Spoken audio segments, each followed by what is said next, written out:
Halo guys, kali ini saya akan mereview sebuah buku yang berjudul Rothschild Dynasty, mengungkap garis keturunan Zionis dan strategi nenek moyang mereka dalam mengendalikan dunia. Buku ini merupakan buku terjemahan yang diterbitkan oleh Cheng Publication. Penerjemah buku ini adalah Riana Irwati. Ini adalah buku terjemahan cetakan pertama pada Oktober 2013 dan buku aslinya yang berjudul The Rothschild Dynasty diterbitkan pada tahun 2006. Buku ini memiliki ketebalan 360 halaman dan buku ini ditulis oleh Dr. John Coleman. Beliau merupakan penulis bestseller The Committee of 300. Nah, buku Rothschild Dynasty ini adalah sebuah buku yang menceritakan kisah keluarga Rothschild yang terdiri dari seorang ayah dan 5 anak laki-lakinya. Nah, kisah ini mengenai pencarian peluang, kisah mengenai keinginan kuat seseorang untuk mencapai tujuan dan keberhasilan untuk mendobrak gerbang aristokrasi yang semula terkunci rapat. Sebagian orang mungkin akan menganggap berlebihan tentang asumsi bahwa kejayaan yang diraih oleh Mayer Amschel Rothschild ini merupakan terjadi karena sebuah peluang, sementara sebagian orang lagi justru memiliki asumsi bahwa harta yang saat ini ada dalam kepemilikan keluarga Rothschild ini sudah seharusnya tidak menjadi milik mereka, karena harta itu sama sekali bukanlah peluang yang dapat mereka miliki. Jadi mereka tidak berhak memiliki harta dan peluang untuk meraih kesuksesan itu seharusnya. Meskipun demikian, kekayaan ini memanglah sebuah berkah bagi Mayer Amschel, karena dengan kekayaan itu Amschel mampu menaikkan statusnya yang tadinya dari seorang tukang kredit dan penjual barang bekas menjadi seseorang yang memiliki tahta dan kekuasaan tertinggi di dunia. Nah, di buku ini kita akan melihat bagaimana perjuangan yang dilalui Mayer Amschel ini sangatlah amat luar biasa. Nah, apalagi jika kita merunut pada zaman dulu atau pada kondisi pada masa itu, suatu ketika pada saat bangsa Yahudi menemui banyak sekali hambatan akibat pemberlakuan undang-undang sipil yang membatasi gerak bangsa Yahudi dan mendiskriminasi hak yang mereka peroleh dengan hak yang diperoleh oleh penduduk Amerika Serikat asli. Nah, pada masa itu perbedaan status sosial ini sangat jomplang sekali, dan perbedaan status ini merupakan sebuah faktor penghalang yang sangat berarti. Bahkan aturan ini juga diterapkan bagi warga negara yang non-Yahudi dan non-aristokrat di wilayah tersebut. Nah, mobilitas status sosial ini tak pernah ada pada masa itu, karena pengkategorian kelas ini diatur dengan sangat amat ketat, terutama di wilayah Frankfurt am Main, Jerman, tempat bermulanya sejarah dinasti Rothschild.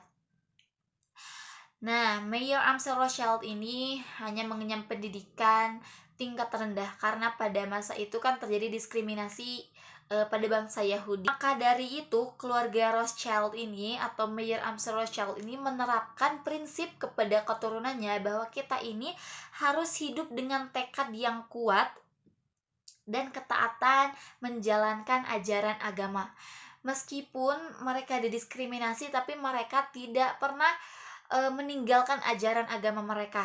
Nah, melalui jalan tipu daya dan berbagai kritik pedas yang sering disebut dengan istilah kelicikan bawaan atau innate cunning, Mayer Amschel Rothschild ini berhasil meraih tempat tertinggi di dunia aristokrasi yang pada awalnya dia direndahkan dan diremehkan dan banyak orang yang memandangnya sebelah mata. Tanpa didukung dengan keberuntungan yang terjadi akibat pertemuannya dengan Landgrave of Hesse, mungkin Mayer Amschel Rothschild ini masih menjadi penjual barang bekas dan tukang kredit di seumur hidupnya. karena Amsel ini sekalipun tidak pernah menyembunyikan identitasnya sebagai seorang pria Yahudi. Ia sangat bangga dengan identitasnya saat itu. Meskipun sebagian besar warga di Frankfurt tempat tinggalnya, bahkan Eropa juga Inggris sekalipun yang menjadi negara paling beradab, pada saat itu menunjukkan antipatinya kepada warga keturunan Yahudi. Bahkan para pemimpin dan tokoh intelektual Inggris pada masa itu memberikan julukan secara terang-terangan khusus untuk orang Yahudi. Ada julukan si Yahudi bermulut besar, pelayan kesayangan, si Yahudi dari timur, tukang sihir Yahudi, dan pemuda Yahudi yang aneh. Dan fakta-fakta itu menunjukkan antipati seperti apa saja yang dihadapi oleh bangsa Yahudi pada saat itu, termasuk kaum terpelajar Yahudi yang berjibaku mendapatkan pengaruh bisnis dan finansial di abad ke-18 dan 19. Sebagian ahli sejarah dan penulis menduga bahwa keluarga Rothschild ini memalsukan sejarah hidup dan kisah sukses mereka untuk meraih tingkat kekuasaan. Kejayaan yang mereka miliki di masa ini telah berhasil mengubah catatan sejarah. Rekayasa sejarah yang mereka lakukan ini berhasil menghapus fakta mengenai adanya keterlibatan keluarga Rothschild dalam berbagai peristiwa politik, ekonomi penting di wilayah Eropa.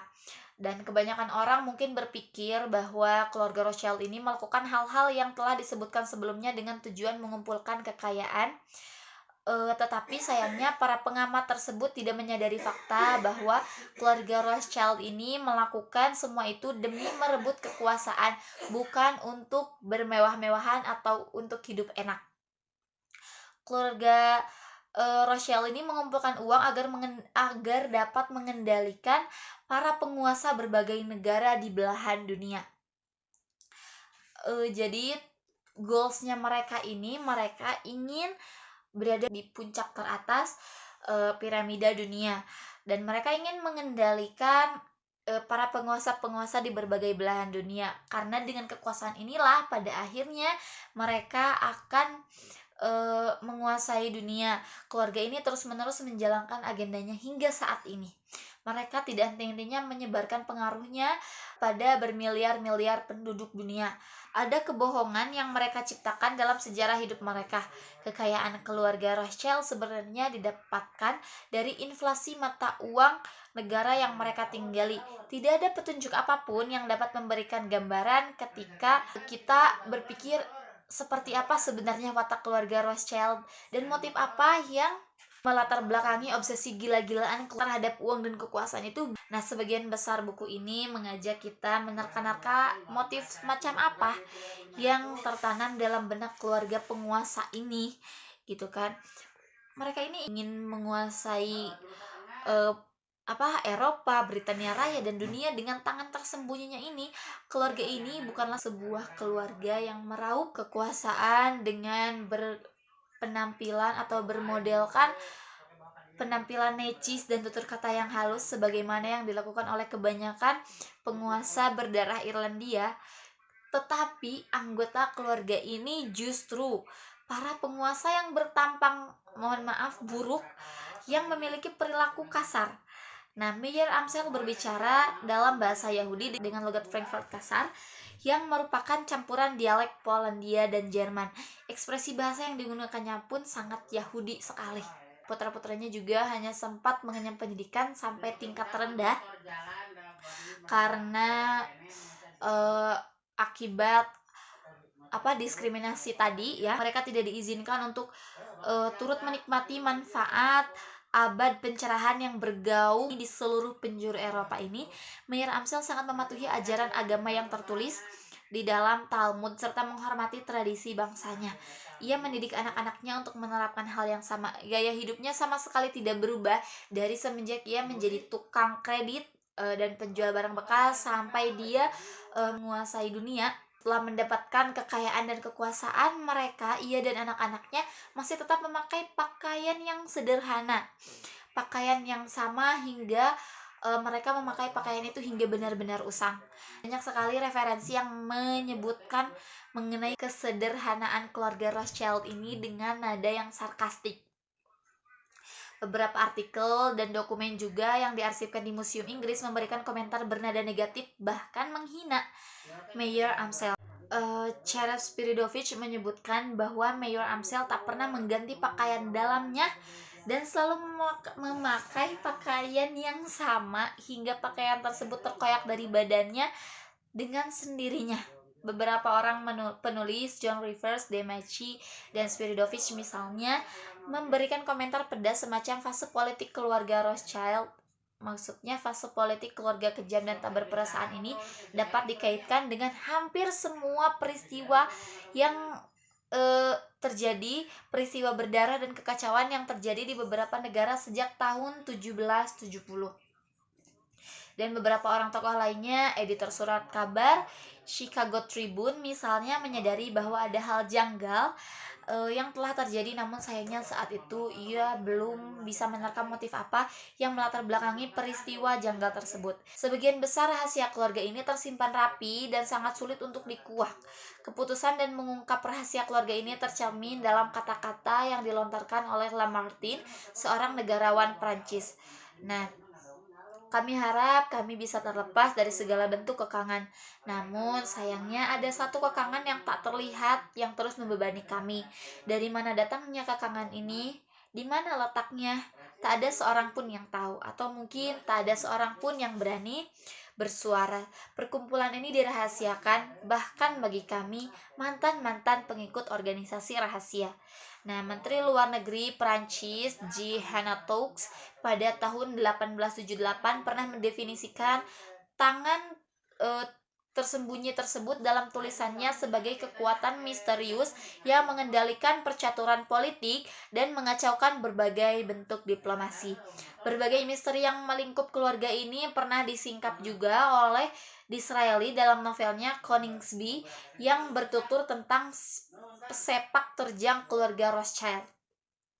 Disraeli harus mengatakan bahwa semua fakta di dalam novelnya hanyalah rekayasa belaka untuk menghindari gelombang kemarahan publik. Nah, tokoh Sidonia dalam novel tersebut pastilah Lionel Rothschild, dan Coningsby adalah rekam jejak kehidupannya yang dituangkan dalam bentuk karya fiksi. Pada saat berusia 19 tahun, Sidonia yang tinggal bersama pamannya di kota Naples mengunjungi kerabatnya yang bermukim di Frankfurt. Sidonia menghabiskan 2 tahun kehidupannya untuk berkelana di Paris dan Naples. Pribadinya tak tergoyahkan. Kejujuran baginya hanyalah sebuah topeng yang tampak di permukaan. Ia sangat suka mengamati segala hal. Rasa ingin tahunya terlalu besar. Meskipun demikian, ia enggan untuk terlibat dalam berbagai diskusi serius. Ia adalah seorang pria yang tak berperasaan. Karl Rothschild tinggal di Naples, Mayor Amsel tinggal di Frankfurt. Jadi tak sulit bagi kita untuk menyimpulkan bahwa Sidonia ini adalah Lionel Rothschild. Dan berdasarkan temuan ini dapat kita simpulkan bahwa Coningsby adalah rekam jejak keluarga Rothschild dalam usahanya untuk meraup kekuasaan. Ini adalah catatan paling tepat dan akurat mengenai keluarga tersebut yang pernah dipublikasikan. Nah, untuk lebih lanjutnya kalian bisa langsung membaca di buku ini. Oke guys, mungkin sekian yang dapat saya sampaikan. Untuk kurang dan lebihnya mohon dimaafkan. Nah, sampai ketemu di review buku selanjutnya. Bye-bye.